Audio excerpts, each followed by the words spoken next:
हाँ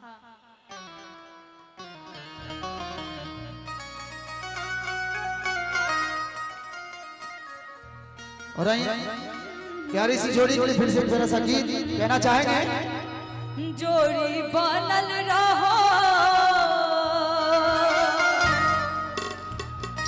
जोड़ी बनल रहो दुल्हा दुल्हीन के समधि समधीन के ना।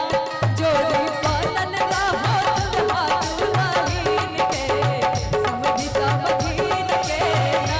जोड़ी बनल रहो भैया, जोड़ी सिर्फ दुल्हा दुल्हन तो हो ही गया, लेकिन अगर समधी समधीन का जोड़ी अगर मिल जाए बढ़िया तो और बढ़िया हो जाता है क्या।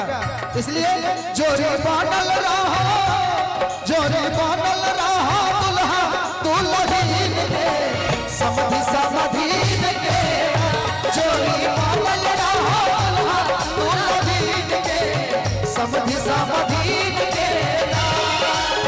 समधि समधीन के हो, समधि समधीन के। समधीन के हो, समधी समधीन के। समधि समधीन के हो, समधि समधीन के। समधीन के हो, समधी समधीन के। कि जोड़ी बनल रहो,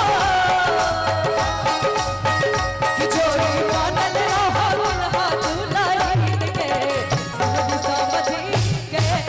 कि जोड़ी बनल रहो दुल्हा दुल्हीन के समधी समधीन के।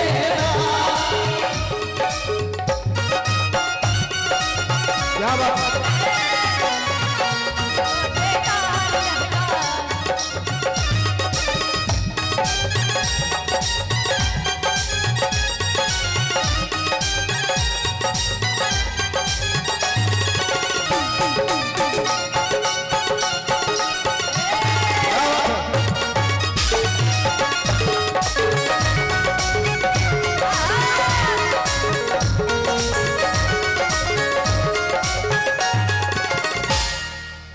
और कहना चाहेंगे क्या? मैया के मंदिर में हो चूटल बाबा रतिया,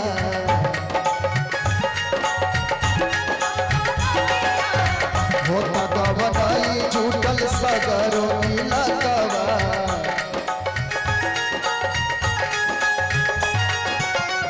मैया के मंदिर में हो चूटल बाबा रतिया, होता गवनाई चूटल सगरो इलाकवा।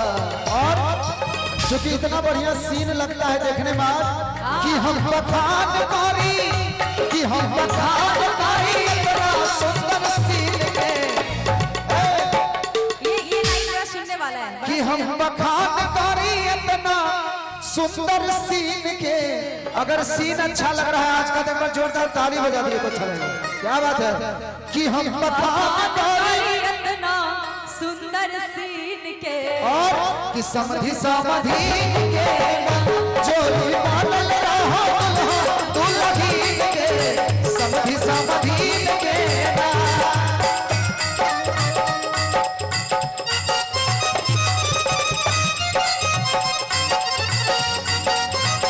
क्या बात है?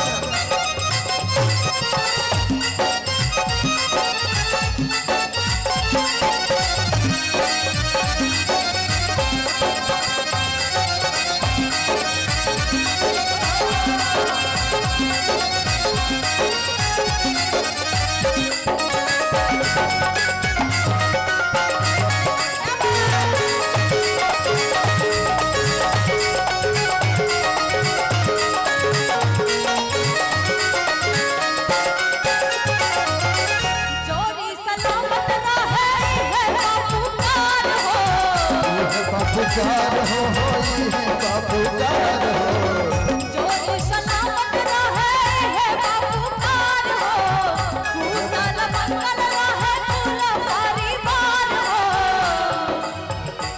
और कि शुभ कामना बाटे, शुभ कामना बाटे, शुभ कामना बाटे। इस प्यारी सी 2500 जोड़ी को सभी लोग आशीर्वाद शुभकामना देने आए हैं और हम लोगों की तरफ से कहना है कि शुभ कामना बाटे शुभ कामना बाटे मनोज और सौम्या के टीम के समधि समाधीन के ना शुभ कामना